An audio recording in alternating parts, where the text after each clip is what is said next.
Hello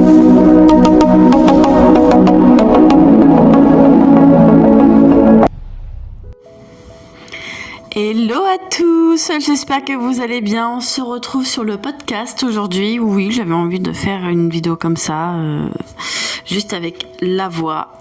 Ça m'avait beaucoup manqué et j'adore faire des vidéos comme ça. Donc aujourd'hui, une vidéo sur le parcours des flammes jumelles. Et plus précisément, j'avais envie de te parler de 8 signes qui peuvent indiquer que le parcours de flammes jumelles arrive à sa fin pour toi. Et parfois ces signes, c'est pas ceux auxquels on pense. Ce ne sont pas forcément des retrouvailles spectaculaires, ou des fois il n'y en a pas, il peut y avoir rien du tout, mais ça montre quand même, il y a quand même des choses qui te montrent que c'est la fin. Parfois c'est pas forcément des retrouvailles ou une réunion avec l'autre, mais plutôt des transformations intérieures très profondes qui se font en toi.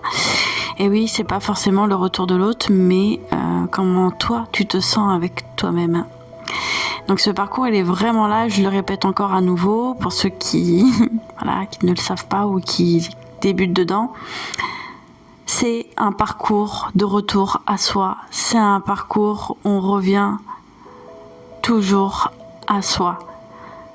On s'observe, on s'auto-observe, on regarde tout en nous. C'est-à-dire que on regarde tout, c'est pas que la lumière, on regarde aussi nos ombres. Et donc aujourd'hui, j'ai écrit sur ma petite feuille 8 signes qui te montrent que c'est la fin de ce parcours. Le 6e signe, j'en dis pas plus, tu verras, je pense que ça va énormément te parler, le 6e signe. Allez, je commence avec le premier signe qui montre que c'est vraiment la fin de ce parcours pour toi. Et ce signe, il est vraiment très fort, c'est que tu réintègres la vie. Tu reviens pleinement dans ton quotidien, dans tes activités, dans les choses simples de la vie. Tu te sens à nouveau présent dans ta propre existence. Et quand je dis tu réintègres la vie, il y a un peu de ça, mais il y a aussi l'inverse. En fait, il y a tous ces paradoxes. Tu réintègres la vie, mais la vie aussi se réintègre à toi. T'es beaucoup plus présent, t'es beaucoup plus là, t'es beaucoup plus dans ton corps, t'es beaucoup plus présent même dans ta tête. Et dans ta tête, t'es là dans ta tête et dans ton corps, et en même temps dans ta tête, tu es beaucoup plus focus sur des choses que tu as envie de faire pour toi. Et c'est quand même le signe qui montre que tu es quand même arrivé à la fin de ce parcours. Le 2e signe, c'est le fait d'équilibrer, d'équilibrer et de rééquilibrer tout ce qui est 5D, la 5D et la 3D. Alors je m'explique. En fait, tu arrives de plus en plus à équilibrer ta vie spirituelle et ta vie terrestre. C'est ça en fait. La 3D, c'est le terrestre et la 5D, c'est la spiritualité. Et en fait, la dimension spirituelle, elle reste quand même importante, mais tu arrives aussi à être ancré dans le concret, dans le travail, dans tes projets, dans tes relations. T'es beaucoup moins à fantasmer, à être très haut perché. T'arrives de plus en plus à être là, à être concentré sur ta vie terrestre. Et t'as compris aussi qu'il n'y a pas que la spiritualité, il y a aussi le terrestre. Dans ce parcours, beaucoup de personnes ont des idées reçues, surtout quand on n'est pas dedans, on a cette tendance à avoir ces idées reçues de parcours de perché. Forcément, on est dans la spiritualité, donc nous sommes des personnes perchées. Mais une personne qui est réellement dans sa spiritualité, c'est une personne qui a autant les pieds sur terre que la tête dans les nuages, en fait. Une personne qui a la tête dans les nuages et qui arrive aussi à avoir les pieds bien ancrés dans son quotidien, dans sa vie, ça montre que cette personne a réussi à équilibrer énormément de choses en elle. Si c'est ton cas, tu es vers la fin de ton parcours. Le Troisième signe, alors c'est que tu deviens focus, et c'est ce que je disais, hein, tu deviens focus vraiment sur tes projets. C'est vraiment le signe qui montre que tu es vraiment vers la fin de ce parcours. C'est que en fait tes projets ils prennent plus de place dans ta vie qu'autre chose, que ton autre en fait. Hein. Même ton autre, tu commences de plus en plus à le mettre de côté, et ça veut pas dire qu'il n'y a pas d'amour, parce que beaucoup pensent que le fait d'être concentré sur soi, de penser à soi, de penser tout le temps à nous-mêmes, à ce qu'on veut faire pour nous, c'est égoïste. Eh ben, on a besoin d'être égoïste. Et j'ai même pas envie de vous dire, ah non, mais non, on n'est pas égoïste. Mais en fait, oui, bien sûr que c'est égoïste, mais on a besoin d'être égoïste. On a besoin de s'occuper de nous avant de s'occuper des autres. Et encore si on a envie de s'occuper des autres. Et encore si on a envie d'entretenir des liens qui sont importants pour nous. Si certains liens, certaines relations sont pas importantes, à quoi bon ? On pense à soi. Et peu importe la nature du lien, hein. Peu importe la nature du lien. Hein. Enfants, frères, sœurs, oncles, tantes, grand-mère, grand-père, arrière-grands-parents, rien à foutre. C'est nous d'abord en fait. Hein. Les autres c'est que des petits pions, des petits figurants en fait. Donc pensez à vous, à vos projets. Et comme je disais sur ce troisième point, le fait d'être focus sur les projets, eh ben, ça vous montre aussi que... forcément, comme je disais, que vous êtes l'acteur, l'actrice de votre vie, mais en même temps, le signe que vous commencez de plus en plus à être focus sur votre projet, c'est qu'il y a une créativité qui revient. Donc, il y a beaucoup de choses qui se développent professionnellement, créativement, personnellement. Vous êtes vraiment animé par quelque chose.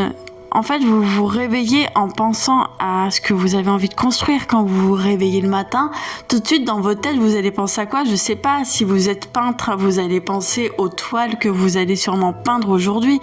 Si vous êtes, je sais pas, sabotier, vous allez penser au processus de création des sabots, de ce que vous allez faire dans la journée. Peu importe qui vous êtes, ce que vous faites, eh ben, vous allez être focus sur ça. Et sur comment mettre ça en place, et sur comment se montrer sa créativité, comment exposer sa créativité, comment vous allez en fait trouver tous les moyens pour pouvoir aller vers votre mission de vie. Quatrième signe, et je le disais juste avant, c'est que votre autre, n'est plus le centre de tout. L'autre devient plus du tout une priorité. Vous pouvez toujours ressentir qu'il y a quelque chose, vous le ressentez le lien à distance, énergétiquement vous ressentez toujours l'amour, mais l'autre n'est plus votre priorité absolue dans votre vie. Votre vie ne tourne plus uniquement autour de cette relation, mais autour de vous et ce que vous allez mettre en place dans votre vie. Donc oui, c'est humain, vous allez penser à l'autre par moment. Ça peut être même le soir avant d'aller dormir. C'est souvent dans ces moments-là, forcément, c'est le soir, la nuit. Enfin, voilà, on arrive à un moment où on n'est plus, dans nos actions, dans nos, les actions, dans nos projets, dans le quotidien. On arrive face à notre lit, on sait qu'on est dans un moment où on va se détendre, forcément ça revient, il y a toujours des petits souvenirs qui peuvent revenir, ça arrive, on est humain. Mais vous allez vous rendre compte que tout le long de la journée, vous allez être tellement préoccupé par vos projets, par des choses à mettre en place, par régler même certains problèmes. On peut avoir des soucis qu'on doit régler et on est focus sur ça. On a un objectif, c'est de s'en sortir, d'avancer, de s'en sortir, d'avoir des objectifs, de développer sa créativité, de faire des choses qu'on aime. Et l'autre devient de moins en moins important. Et quand je dis ça, je pense qu'il y a beaucoup qui vont se dire « Ah ouais, donc ça veut dire que l'autre, on l'aime plus ». Et c'est ça qui va être dur pour l'ego, c'est que le discernement, là, il est même plus en jeu. Là, on vous demande vraiment de développer le discernement. C'est pas parce que l'autre est moins important qu'il n'y a plus d'amour. Rappelez-vous, hein, vous n'êtes pas dans ce parcours pour rien.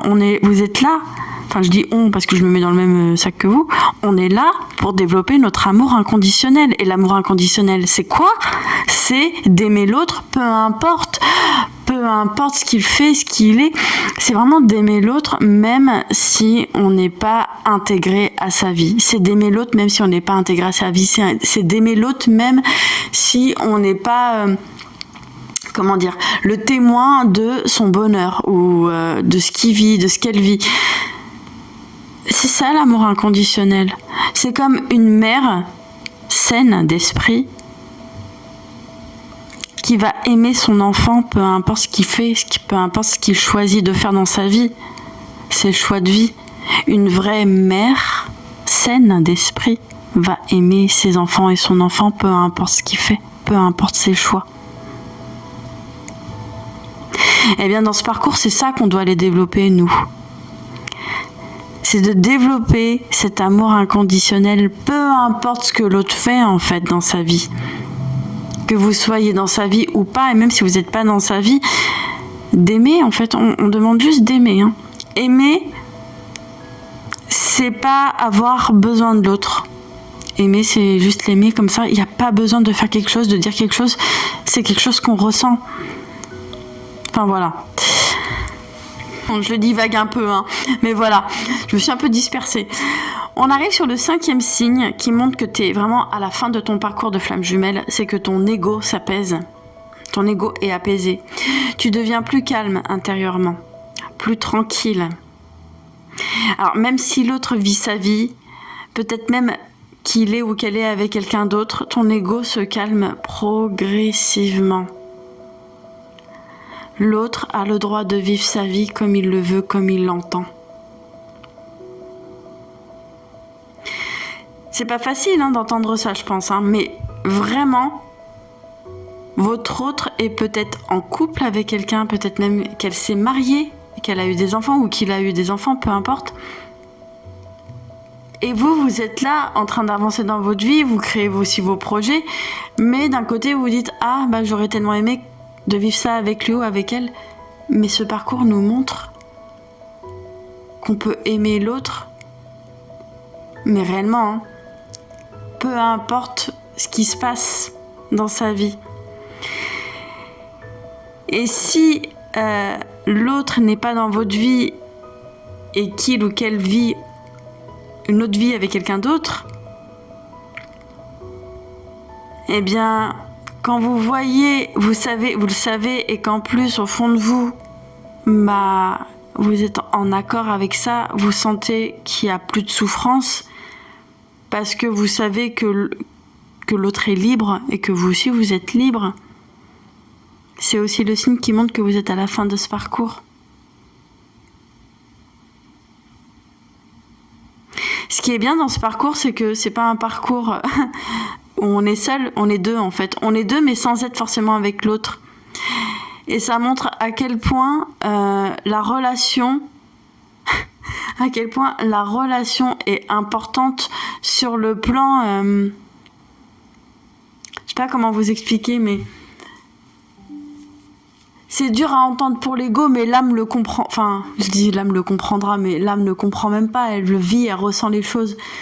Mais quand on est vraiment dans un amour, mais véritable, c'est-à-dire un amour qui rend libre, on est content que l'autre soit avec quelqu'un, puis en plus qu'il soit heureux ou qu'elle soit heureuse avec. Nous, on est bien. Vous voyez, c'est un peu comme je disais au début, là, par rapport à la maman, la mère qui est saine et qui est contente pour son fils ou sa fille. Peu importe ce qu'elle a choisi, peu importe ce que son enfant a choisi comme vie. Enfin, voilà. Le signe que tu arrives aussi à la fin de ce parcours, c'est que tu écoutes tes vrais besoins. Je vous ai même pas dit besoins, j'ai dit les vrais besoins. Les vrais besoins. En fait, tu commences vraiment à te poser des vraies questions. Tu te demandes, est-ce que j'ai envie d'être en couple parce que je suis en manque d'amour, ou parce que j'ai vraiment envie de partager ma vie avec quelqu'un. Tu apprends vraiment à écouter tes besoins profonds.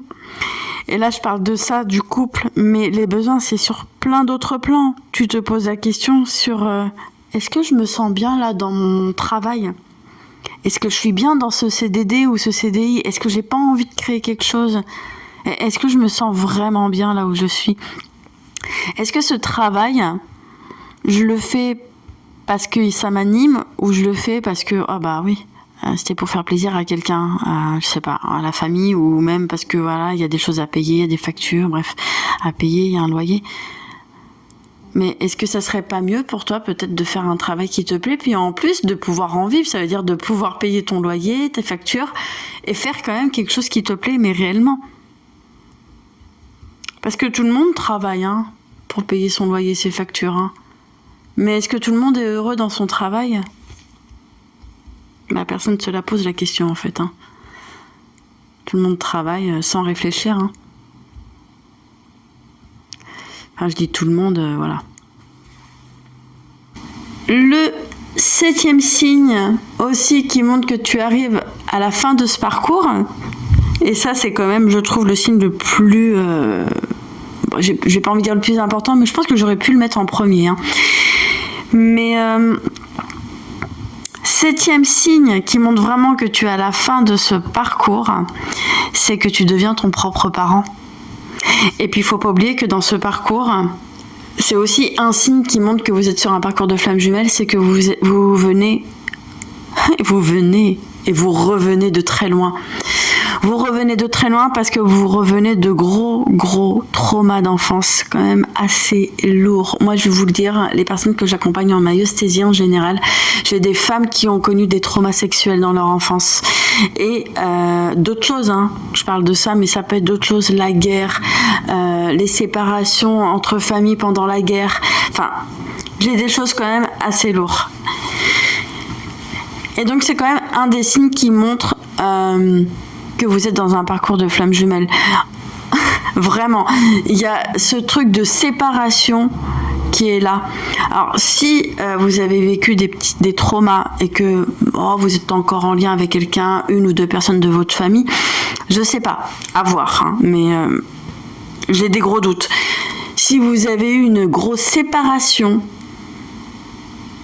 au niveau familial et qu'il y a eu, parce qu'il y a eu des traumas au niveau des guerres, au niveau de plein d'autres choses, c'est le signe aussi que vous êtes sur un parcours sacré. Parce que je disais que le 7e signe, c'est de devenir son propre parent. Pourquoi? Parce que nous, dans ce parcours, on vient de familles dysfonctionnelles. Ça fonctionne pas à l'endroit, j'ai envie de dire. Et donc, nous, ce qu'on doit faire, c'est vraiment de devenir notre propre mère intérieure et notre propre père. On devrait aller retrouver ces deux rôles à l'intérieur de nous, devenir notre propre père et notre propre mère intérieure.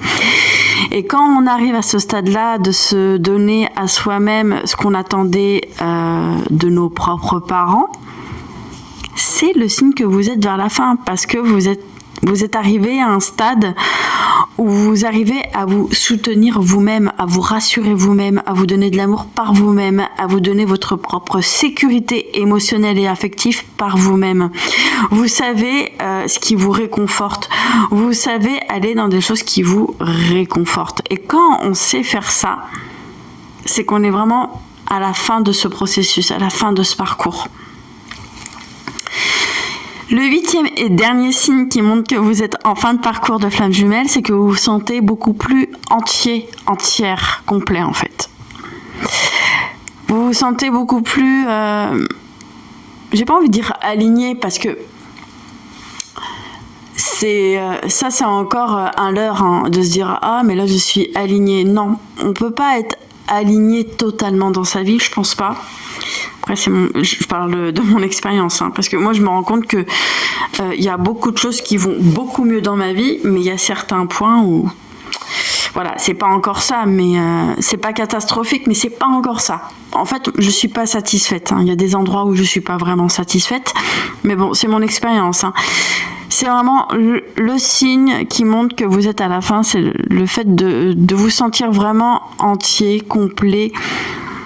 J'ai envie de dire presque aligné.